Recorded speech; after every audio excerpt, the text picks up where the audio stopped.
Jai Hind and welcome you all to Force Defense Academy. Today in this video we will discuss about conference of parties.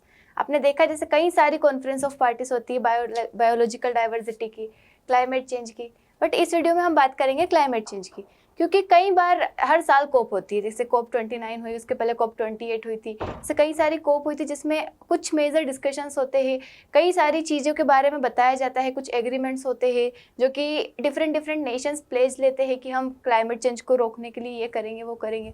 तो हम देखेंगे climate change के लिए जो conference of parties है वो होता क्या है। तो ये जनरली एक मीटिंग होती है। COP मतलब conference of parties is the annual United Nation climate meeting. मतलब क्लाइमेट चेंज को कोप करने के लिए, to cope with climate change, ये क्या होती है, मीटिंग होती है किसकी, यूनाइटेड नेशन की। अब इसमें क्या होता है कि इन 1992 मतलब 1992 के टाइम पे एक रियो अर्थ समिट होती है। आपने नाम सुना भी होगा, रियो समिट, रियो अर्थ समिट। वहाँ पे 154 कंट्रीज जो होती है ट्रीटी साइन करती है, जिसको हम बोलते हैं United nation framework convention on climate change, UNFCCC। मतलब United nation framework convention on climate change, मतलब यूनाइटेड नेशन की कंट्रीज जो है एक फ्रेमवर्क बनाती है काई के लिए, क्लाइमेट चेंज के लिए। मतलब क्लाइमेट चेंज को कम करने के लिए, मतलब जो क्लाइमेट अभी चेंज हो रहा है, आप देख रहे हैं कि ग्रीन हाउस गैसेस बढ़ रही है, उसकी वजह से ग्लोबल वार्मिंग बढ़ रही है, अर्थ का टेम्परेचर राइज हो रहा है दिन पे दिन, कई सारी चीज़ें। मतलब जब बारिश नहीं होना होता है तब भी बारिश हो जाती है, किसी भी टाइम पे मतलब अचानक गर्मी बहुत ज़्यादा बढ़ जाती है। तो ये सारी चीज़ें काई का रिजल्ट है क्लाइमेट चेंज का। It aimed to stabilise greenhouse gases concentration. मतलब इसका क्या एम था कि ग्रीन हाउस गैसेस जो बढ़ रही है ह्यूमन इंटरफेरेंस की वजह से, मतलब एंथ्रोपोजेनिक कॉजेस की वजह से। एंथ्रोपोजेनिक मतलब होता है जो ह्यूमन के द्वारा किए जाते हैं, और नेचुरल मतलब जो नेचर के द्वारा किए जाते हैं। तो ह्यूमन इंटरफेरेंस की वजह से क्या हो रहा है, ग्रीन हाउस गैसेस का एमिशन बहुत ज़्यादा बढ़ता जा रहा है, इसकी वजह से ग्लोबल वार्मिंग बढ़ रही है। तो it aimed to stabilise greenhouse gases concentration. मतलब इसका एम क्या था कि ग्रीन हाउस गैसेस का जो कंसंट्रेशन है उसको क्या करे, स्टेबलाइज करे, कम करे। The treaty came into force 2 years later and then countries which part of UNFCCC meet every year. मतलब ये जो ट्रीटी हुई थी 1992 में, उसके बाद 2 साल बाद ये एक बनाते हैं, मतलब एक एग्रीमेंट होता है। उसके बाद हर साल ये जितनी भी कंट्रीज थी, ये सारी मतलब जितनी भी कंट्रीज इसमें इंक्लूड थी, हर साल क्या होती है, मिलती है, और ये डिस्कस करते हैं कि हमें क्या क्या इनिशिएटिव्स लेना चाहिए, क्या काम करना चाहिए जिसकी वजह से हम क्लाइमेट चेंज को कम कर पाए। Today there are 198 parties. मतलब पहले 154 स्टार्टिंग के टाइम पे कितनी थी, 154। अभी कितनी कंट्रीज हो गई यहाँ पे, 198। Policy makers of that era believed in unified commitment. मतलब ऐसा कि जब ये चीज़ें बन रही थी तो उस टाइम पे जो पॉलिसी मेकर्स थे, मतलब जो पॉलिसी बनाते हैं, उनको वो किस चीज़ पे बिलीव करते हैं कि यूनिफाइड, मतलब एक कंट्री। जैसे मानो कि आज हमारे इंडिया ने सोच लिया कि हम क्लाइमेट चेंज को कम करेंगे, तो it's not possible for only one nation और one country to deal with such type of things.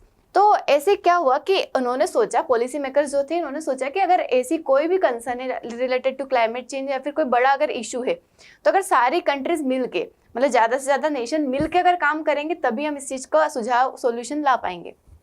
तो इन्होंने किस चीज़ पे बिलीव किया, यूनिफाइड कमिटमेंट।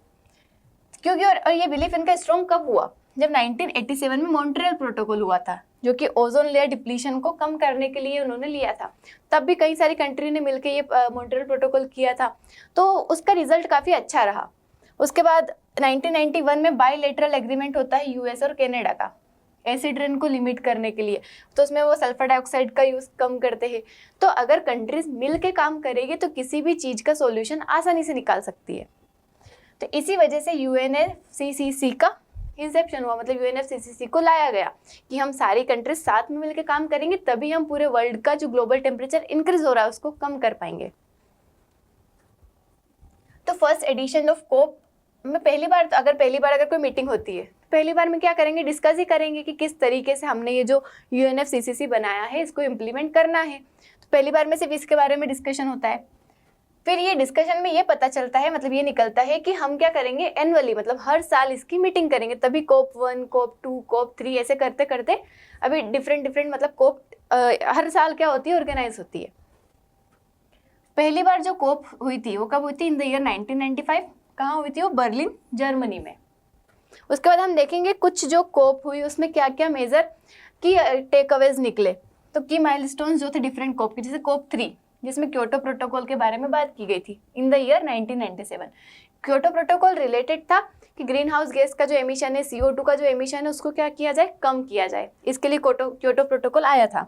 उसके बाद इन द ईयर 2009 COP15 होती है, उसमें कोपेनहेगन अकॉर्ड आता है। वो बताते हैं कि ग्लोबल टेम्परेचर जो है उसको मतलब हमें 2 डिग्री सेल्सियस से बढ़ने नहीं देना है, हमें उसको लिमिट रखना है कहाँ पे, 2 डिग्री सेल्सियस तक। और इसमें डेवलप्ड कंट्रीज बातें करती है कि जो ऐसी कंट्रीज जिनके पास मतलब डेवलपिंग है, जिनके पास ज़्यादा फंड नहीं है, तो डेवलप्ड कंट्रीज जो है वो फंड उनको प्रोवाइड करे ताकि वो उसमें पैसा लगा सके और क्लाइमेट चेंज का जो मतलब जो एमिशन हो रहा है, इसकी वजह से क्लाइमेट चेंज हो रहा है, उसको कम कर पाए। उसके बाद पेरिस एग्रीमेंट होता है 2015 में, बहुत इंपॉर्टेंट एग्रीमेंट जो माना जाता है। COP21 में होता है ये, और इसका एम क्या रहता है कि जो प्री इंडस्ट्रियल एरा जो था वहाँ से लेके अभी तक का जो मतलब ग्लोबल टेम्परेचर है उसको हमें 2 डिग्री सेल्सियस तक राइज नहीं होने देना है। बट इसमें और डील करते हैं वो कि हमें एटलीस्ट इसको 1.5 डिग्री सेल्सियस तक भी नहीं बढ़ने देना है, मतलब 1.5 डिग्री सेल्सियस तक लिमिट रखी है उन्होंने कि इतना टेम्परेचर नहीं बढ़ना चाहिए। उसके बाद इसी में नेशनली डिटरमाइंड कॉन्ट्रीब्यूशन की भी बात करते हैं, मतलब हर कंट्री जो है अपनी तरफ से प्लेज लेगी, मतलब सब अपने अपने इस तरफ से डिटरमाइंड रहेंगे, डिटर्मिनेशन लेंगे कि क्या बोलेंगे कि हमें अपना जो मतलब टेम्परेचर बढ़ रहा है, ग्रीन हाउस गैसेस का एमिशन हो रहा है, इसको लिमिट करने के लिए डिफरेंट कंट्री क्या इनिशिएटिव लेती है, क्या क्या सॉल्यूशंस निकालती है, तो वो NDC कहलाता है। मतलब सारी जो डिफरेंट नेशन है वो डिसाइड करते हैं कि हमारी तरफ से जो हो पाएगा वो हम करेंगे, तो यहाँ पे NDC उसको कहा जाता है। उसके बाद ग्लासगो पैक्ट 2021 में जो COP26 होती है, उसमें ग्लासगो पैक्ट होता है जो रिड्यूस मतलब किसके बारे में बात करते हैं, ये कोल का जो यूज़ हो रहा है, फॉसिल फ्यूल का जो यूज़ हो रहा है उसको कम करने की बात करते हैं, रिन्यूएबल एनर्जी पे शिफ्ट करने की बात करते हैं। उसके बाद लॉस एंड डैमेज फंड जो 2023 में COP28 हुआ था, उसमें लॉस एंड डैमेज फंड की बात करते हैं। इसमें एक फंड बनाया जाता है to support nation suffering from climate disaster, मतलब ऐसा फंड कि सारी कंट्रीज मिलकर फंड इकट्ठा करेगी, किसके लिए, ऐसी कंट्रीज जो क्लाइमेट डिजास्टर की वजह से सफ़र किया है उनको वो फंड प्रोवाइड कर सके। नाम से दिख रहा है लॉस एंड डैमेज फंड, मतलब ऐसी कंट्री जिन्होंने ऑलरेडी सफ़र किया है कैसे क्लाइमेट डिजास्टर से, तो उनको क्या मिल सके, फंड प्रोवाइड कर सके ताकि वो उससे डील कर पाए। उसके बाद रिसेंट अभी जो COP29 हुई, कहाँ हुई है, बाकू अजरबैजान में, तो इसमें क्लाइमेट फाइनेंस की बात करते हैं। न्यू कलेक्टिव क्वांटिफाइड गोल, मतलब जो फाइनेंशियल ऐसी कंट्रीज जो डेवलप्ड नेशंस है वो क्या करेगी, फाइनेंशियली डेवलपिंग नेशंस को हेल्प करना, कैसे, उनको फंड प्रोवाइड करके। तो पहले जो $100 बिलियन का फंड था उसको अभी इंक्रीज कर दिया है, ट्रिपल कर दिया है, $300 बिलियन। मतलब ये क्या करेंगे, फंड इतना प्रोवाइड करेंगे, ट्रिपल फंड प्रोवाइड करेंगे ताकि इन चीज़ों से डील कर पाए, क्लाइमेट के लिए फाइनेंस करना, to support climate efforts in developing countries. Mitigation and adaptation, मतलब climate enhancing commitments to reduce greenhouse gases emissions while implementing strategies to implement the impact of climate change, मतलब green house gas के emission को कम करना and ऐसी strategies को अपनाना कि already जहाँ पे क्लाइमेट चेंज हो गया है ऑलरेडी, तो वहाँ पे उन लोगों को एडप्ट करवाना, मतलब उनके आदी बनाना उनको कि अब किस तरीके से रहा जाए, उसके लिए स्ट्रेटेजीज बनाना।